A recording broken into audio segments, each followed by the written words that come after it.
السلام علیکم۔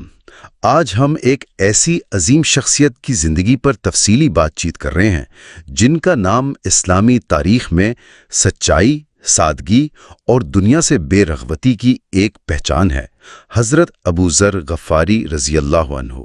وعلیکم السلام۔ جی بالکل، اور ہمارے پاس جو معلومات ہیں وہ ان کی زندگی کے مختلف پہلوؤں پر روشنی ڈالتی ہیں، ان کے کردار کی جو مضبوطی تھی، ان کے جو نظریات تھے۔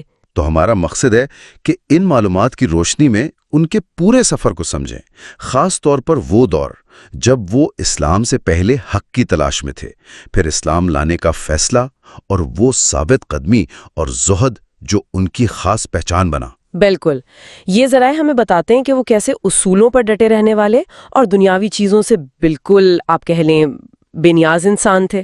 تو آئیے اس غیر معمولی شخصیت حضرت ابو ذر غفاری رضی اللہ عنہ، جن کا اصل نام جندب بن جنادہ تھا، ان کی زندگی کے اہم پہلوؤں کو سمجھنے کی کوشش کرتے ہیں۔ بات شروع کرتے ہیں ان کے قبیلہ بنو غفار سے۔ یہ قبیلہ ودان کے علاقے میں رہتا تھا، جو مکہ اور شام کا جو تجارتی راستہ تھا نا، اس پر واقع تھا۔ جی، اور تاریخی طور پر اس قبیلے کی شہرت کوئی بہت اچھی نہیں تھی، مطلب یہ لوگ قافلوں پر حملے وغیرہ اس حوالے سے جانے جاتے تھے۔ جی ہاں، یہ بات درست ہے، وہ علاقہ ہی ایسا تھا اور ان کا پیشہ یہی بن گیا تھا۔